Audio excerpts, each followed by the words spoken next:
Okay, good morning, mabuhay. Welcome to our coaching session with Surgeon for our subject macro perspective of hospitality and tourism. Okay, when we say macro, do you have any idea? What do we mean by macro perspective? Meron ba sa inyo nakakaalam ano ba ang ibig sabihin ng macro? Okay, ano ibig sabihin ng macro natin? Pag sinabi po natin na macro, ibig sabihin po nito ay malawak, malaki. Okay po ba? Parang ibig sabihin to huge. Ibig sabihin at this course sa module natin, pag-aaralan po natin yung general information about our chosen industry, which is the tourism and hospitality industry.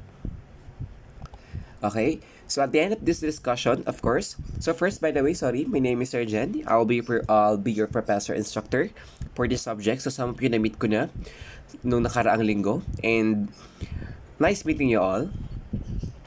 Okay, for the class rules for my class, applicable lang po ito sa mismong klase ko. Okay, first, I don't like student na laging late or ayoko ng mga late. Grooming standard, make sure sa girls nakaban po tayo and sa boys, neat looking tayo. GCR date of submission, make sure beware of due dates na mga siniset ko po. Each module, check, connect, and coaching natin. No cellphone during class. Dito po ako medyo hindi ko gusto pag merong nag-cellphone habang ako po ay nagsasalita sa harap. No other subject involvement, ibig sabihin po nito pag TOU 040 lang, TOU 040 lang po ang gagawin natin. And lastly, sa chosen career natin, bawal ang mahiyain. Okay. Quick recap and summary lang po tayo ng modules natin from 1 to 8. So let's start with the meaning and characteristic of hospitality and tourism. Okay, at the end of this module, you should be able to identify the characteristic of the tourism and hospitality product. And also, you have to understand the importance of tourism and hospitality. And also, sa mga susunod po, pag-aaralan po natin ang tourism and hospitality outline kung ano yung mga pag-aaralan po natin sa mga susunod na araw. And also, kailangan din po, you have to understand the basic policy and regulations of the Department of Hospitality and Tourism. You have, kailangan meron kayong concept of subject and content its requirement. I-discuss ko din po dito. And you have to be familiarized with the assessment criteria of the subject. Okay, so once again, welcome. You are now officially enrolled sa ating major subject sa Bachelor of Science in Hospitality Management also and Bachelor of Science in Tourism Management. I hope you will cooperate with what the course requires of you to make your learning experience memorable. And sabi nga sa inyo, macro perspective, malawak. So, ibig sabihin, this course is designed to give a clear and whole overview of tourism and hospitality as well or as an ecosystem and goes beyond the usual close concept of tourism. It actually introduced the concept and terms that are common throughout the different sectors. So pag-aaralan po natin yan isa-isa. Okay, so now let's start. Okay, which of the following have you done? Have you ever visited the beach? Sino sa inyo nakapunta na sa mga dagat o mga lampasigan, mga ganon? Sino sa inyo ang nakapunta na sa Boracay? Meron ba? Okay, sino naman sa inyo din ang nakakain na sa isang restaurant? Kung ito man ay fast food, fine dining, mga normal restaurant, and of course, sino na sa inyo ang nakapag-stay sa ibang lugar or nakapag-check-in na sa mga hotels? And sino rin sa inyo ang spend na ng time sa isang amusement park like Star City, Enchanted Kingdom, 'di ba? So I'm sure naman na lahat tayo meron tayong experience sa mga sumusunod, 'di ba? And kung di natin natatanong, lahat po ng ayon ay may kinalaman sa ating chosen industry, which is the hospitality and tourism industry. Kaya naman, we will identify the factors that favor the growth of hospitality and tourism sa mga susunod nating lessons. Okay, let's start. Okay, let's talk about the relationship of tourism and hospitality. Sabi dito, the tourism and hospitality industries are considered by several association and industry leaders as one large industry which is known as the tourism and hospitality industry. Okay. Sa Module 1 yung nakita nyo na natutunan natin ang meaning ng hospitality and tourism. Sabi nga nila, ang tourism and hospitality raw ay kinocompose or made up of different components which may be independent and competitive businesses, but they are interrelated and interdependent. And focusing on tourism, we identify its different characteristic as well as the elements of travel. Ito po yun. Okay. Tourism hospitality industry, meron po siya mga components.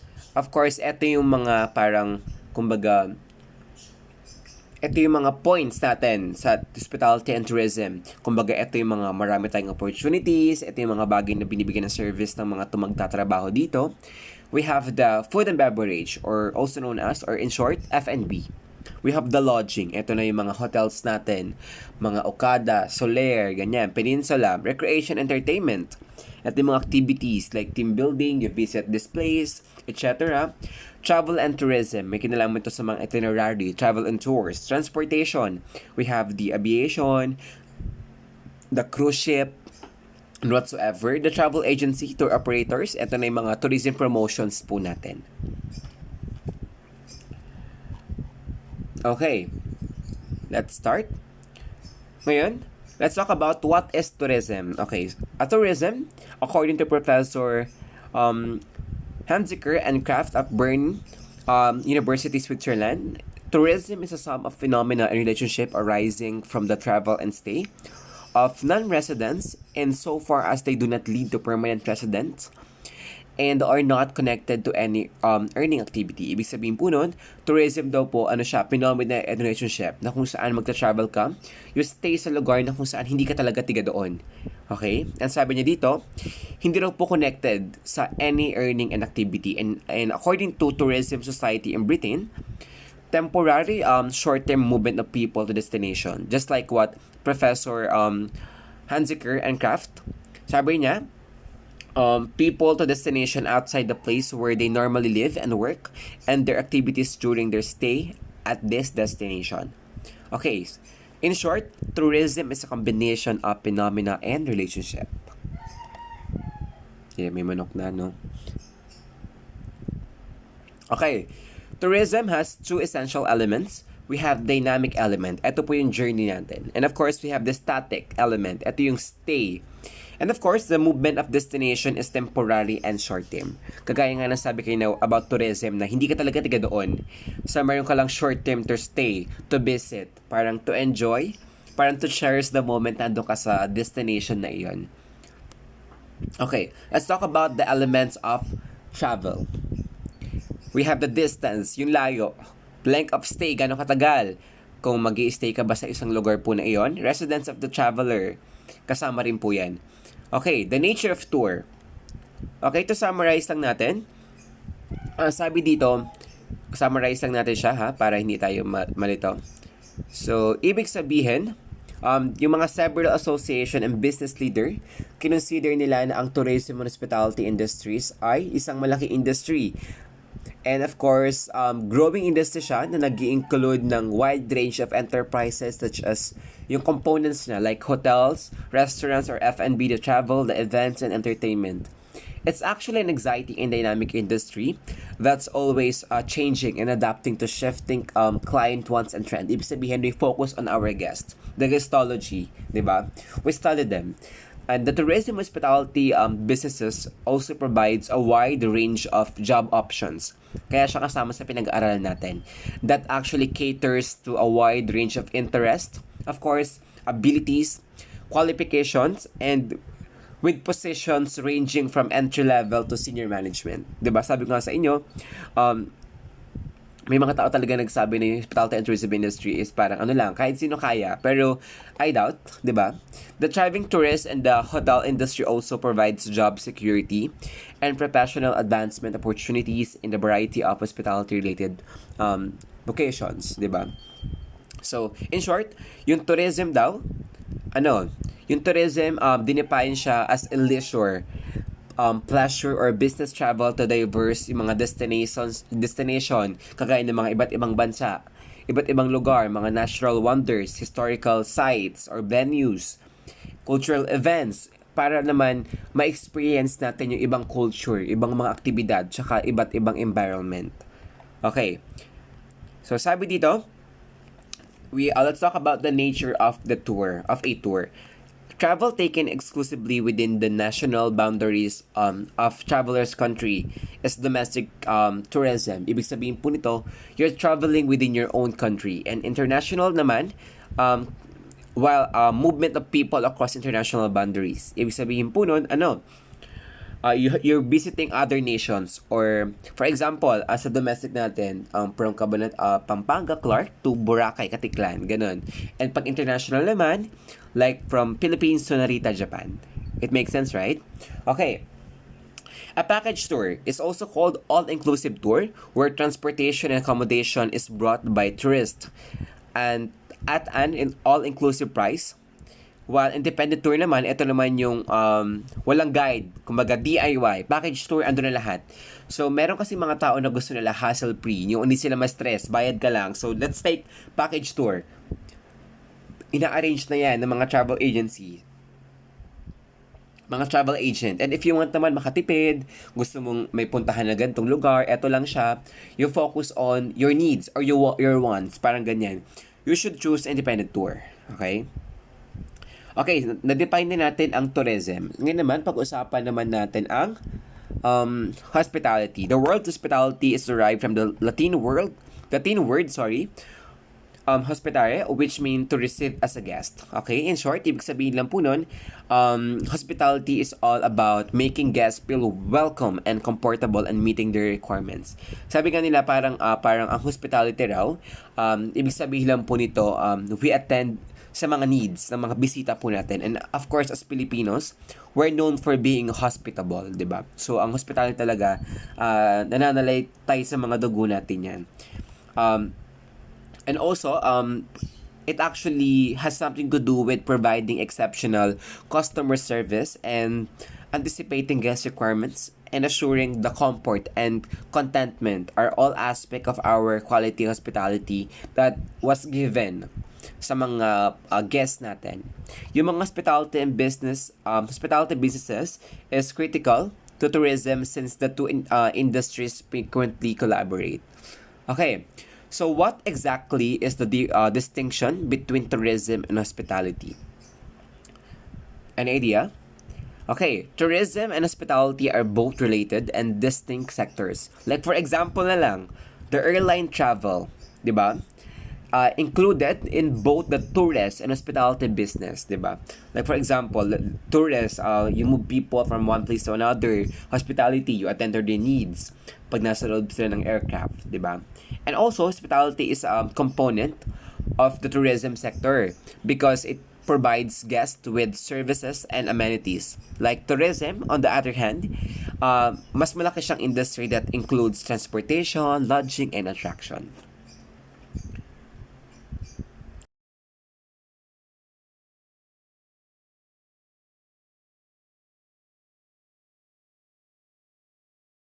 Okay, sorry. In addition, yung tourist, ito.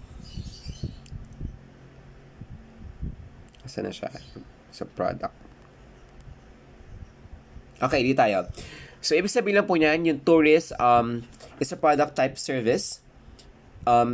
The attractiveness of tourists provide a product is primarily psychological, and in contrast to creation of commodities, the level and quality of the tourist product tend to alter with time. Sorry guys, ito yun. Ibig sabihin lang po niyan, ang tourist product is largely psychological in its attractions, and a tourist product tends to vary in standard and quality over time, unlike the production of merchandise. Kagaya na sabi ko kanina, it can contrast the creations of commodities.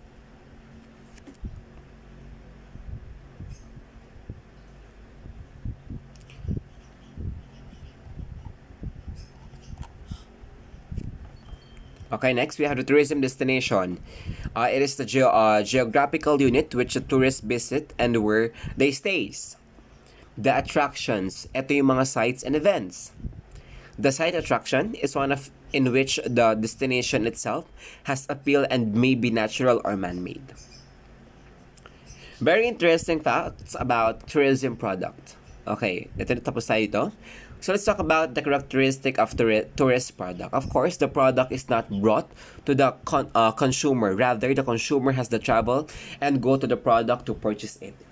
The product of tourism is not used up. Thus, they do not exhaust the country's natural resources. Tourism is a labor-intensive industry. Tourism is people-oriented. Its main concern is the people, or to give service to people. Tourism is a multidimensional phenomenon because we encounter different nationalities, people, and culture. The tourism industry is seasonal. Hindi lahat ng sectors natin malakas araw-araw, di ba? The industry is dynamic, of course, and progressive as well. Okay, the importance of tourism. Of course, first, the contribution of the balance of payment. Okay, ibig sabihin po niyan, tourism hospitality can help in the contribution of balance of payment and deficit of many countries by earning the needed foreign currency in international trade. To sum it up, tourism and hospitality may assist many countries to contribute to their balance of payments and deficit, sabi nga, by generating the necessary foreign currency international trade. And of course, we have the dispersion of development. International and hospitality aid in distribution of income among countries. This will help to close the economic gap between poor and wealthy countries. Effect on general economic. Tourist spending can have favorable impact on all economic sectors, leading to development of various industries and other economic benefits. Employment opportunities, okay? So, tourism and hospitality are significant sources of employment because it is a serve-oriented industry. It assists countries with surplus worker in finding work. Social benefits or social interchange. When tourists and residents meet as a result of tourism, these encounters have an impact on the social structure and way of life of the locals. And of course, the culture enrichment. Thus, tourism hospitality promotes cultural exchange and appreciation, of course. It actually helps people to understand the world's vast human cultural diversity, and it also fosters mutual trust and respect among participants.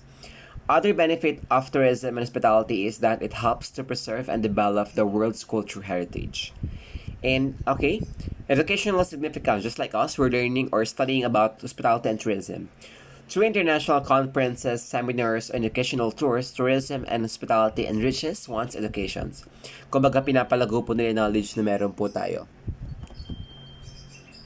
The vital force of peace. Siyempre, tourism and hospitality that are well developed can help bridge the psychological and cultural divides that exist between people and different races.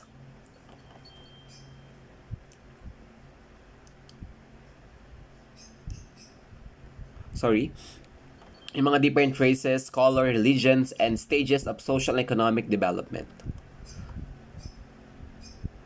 Okay, i-summarize po natin yung nasa module natin, okay? So, may kita nyo marami dyan mga early tourism in medieval period, Renaissance, Elizabeth eras. So, let's put it sa mga simple way. So, I require you guys is your assignment to read. Okay? Kasi sa long quiz nyo tsaka exam, may mga kinuha ko dyan na true or false. So, ang gagawin natin ay, i-summarize po natin siya. Okay. Dito na tayo sa... Ayan, dito na lang. Okay, so ibig sabihin lang po niyan, para hindi tayo per slide, kasi medyo matatagalan tayo pag per slide tayo.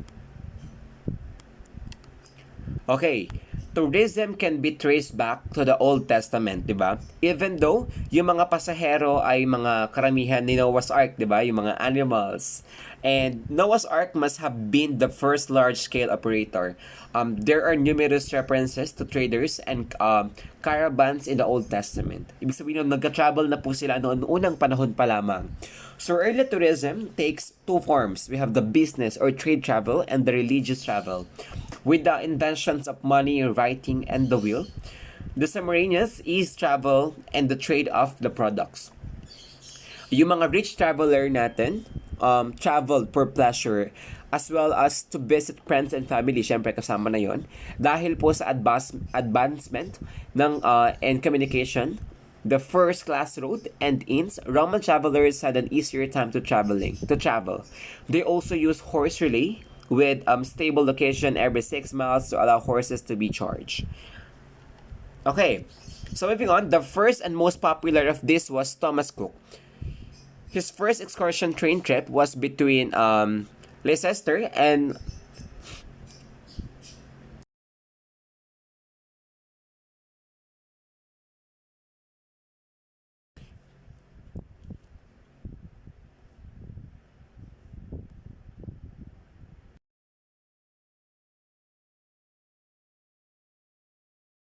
American tour, and in 1874 he introduced circular notes which were accepted by banks. Parang nagdalag yung phone ko. Shops and restaurant. These are first traveler's check. Ibig sabihin po nun si Thomas po pala ang kauna-unahang nag-excursion gamit ang train trip. Okay po ba?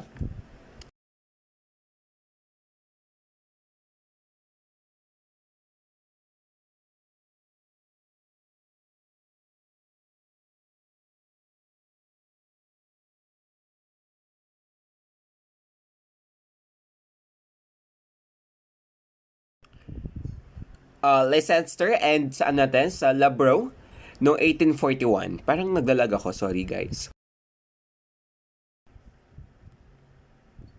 So guys, I want you to read yung mga ito. Kasama po yan sa long quiz natin. And of course, let's talk about the origins of tourism and hospitality in the Philippines and the factors that favor the growth of tourism and hospitality. Okay, summarize din natin. Guys, medyo matatagalan tayo dyan if ever kunin natin. Discuss naman na po natin ito.